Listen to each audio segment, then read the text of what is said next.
Greetings and good day. I like to say loving lightning.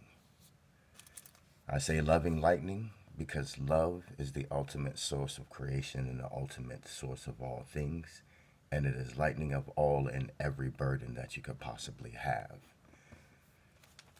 I like to speak on Christ and the power of Christ within you, and especially about people's attitudes and learning and in the dispensation of understanding in all ways, but specifically in the nature of people's attitudes when they learn things and when they want to convey a point, because it becomes apparent, and it's very apparent to me. I went through it myself. When we begin to learn things, we want to pass the knowledge on, but there seems to be a gate that we have to go through, and a lot of people seem to have to go through, which contains a bit of ego. I've seen a great many religious or spiritual people or clergy men, clergy officers, men and women, and power does not come without having to go through a bit of ego play for most of us. And I see a lot of people, especially people I seen growing up being Christians. I know we all seen it. It's what gives most people a bad taste in their mouth about religion and Christianity, especially Catholicism and so forth, regardless of whether the word is right, because the word is always right. The spirit that exists in the word doesn't come with any malice, with any bias or any color.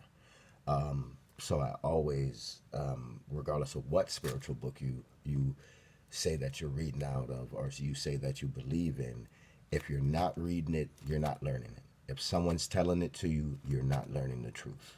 You must read it. You must read it. You must consume it yourself. But what I wanted to speak on is there's a couple of verses in the Bible that attain to the subject that I'm speaking on: the Spirit of Christ, and the power of Christ, which resides within each and every one of us. When I say the power of Christ, mind you, I don't mean the power of Yeshua, Emmanuel, Jesus, aka the man. I mean the power in which he came in, which would be the source of the universe, which many people acknowledge in the Reiki community and the light worker community. We acknowledge the non-denominational, wholesome, neither male nor female, but universal creative source power called Christ. Many churches refer to the Spirit of Christ, but a lot of people think that Jesus was simply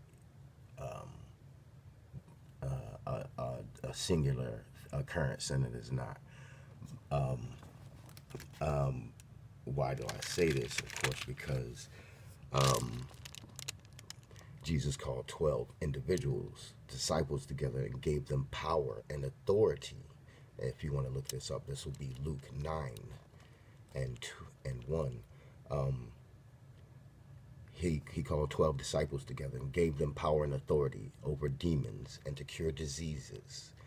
And he sent them to preach the kingdom of God and to heal the sick. Now, in various ways, the power of Christ is bestowed upon the individual.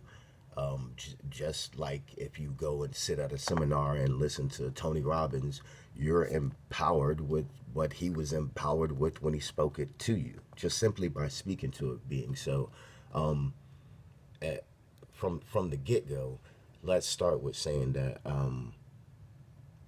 the power of Christ, or the power of God, or the goddess within you occurs by, most definitely by, the word of the universe, whether you speak it silently in your head, whether you hear it from somebody, whether you read it yourself. Be that as it may, we become empowered beings, and a lot of us begin to want to want to send people to hell. Everybody wants to send somebody to hell. You're going to hell if you don't know Christ. That used to burn me up as a child, and still burns me up to this day when people say, if you don't know Christ, you're going to hell. First of all, do you even know what hell really is? Have you ever seen hell? I'm only asking these questions because I have seen and I do know and I do understand where these things exist, because hell is both physical, spiritual. It's both literal and metaphorical. Hell exists on all levels. Hell exists on earth. Hell exists within one's being, just in the same way that heaven exists in one's being. That's the only way that hell can exist there, as hell is a part of heaven. Just like the United States is a part of earth.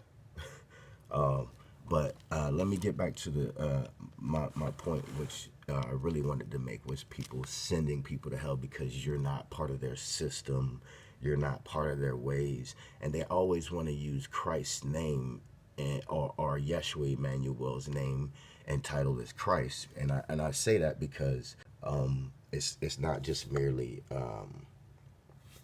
me saying it. It's, but who do you say I am? And Peter answered and said, the Christ of God. So I want you to understand that the man Yeshua, Jesus, came and with a certain attitude and a spirit which allowed him energy, just like when you believe and you don't believe. Totally, when you believe something, your energy is totally different than when you don't believe it. You can feel it in your body.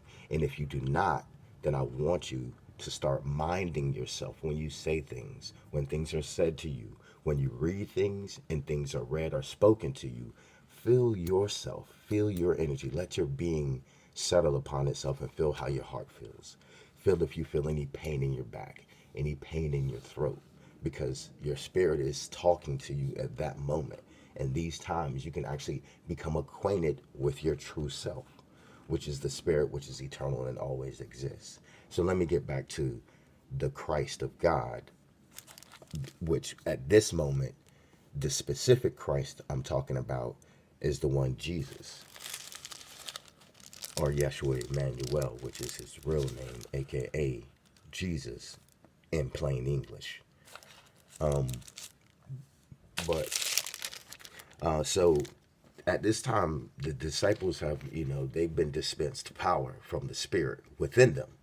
Now, mind you, I say it comes from Christ, but in all actuality, what the vibration of Christ is doing is causing an awakening in the other individuals around him, just like Michael Jordan being on the team caused an awakening in all the other players around him, bringing up the level of play on the whole field as a team.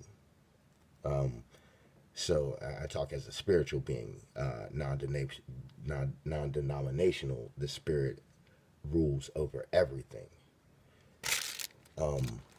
So it comes to a point where, like I said, men, people, women fall into this attitude when they become Reiki healers or yoga teachers, or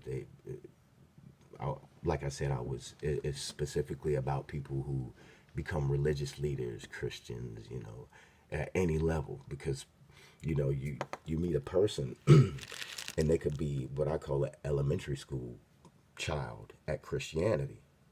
People get baptized and it's almost like people with a flag. You do something and they become super patriots all of a sudden, and you're going to hell.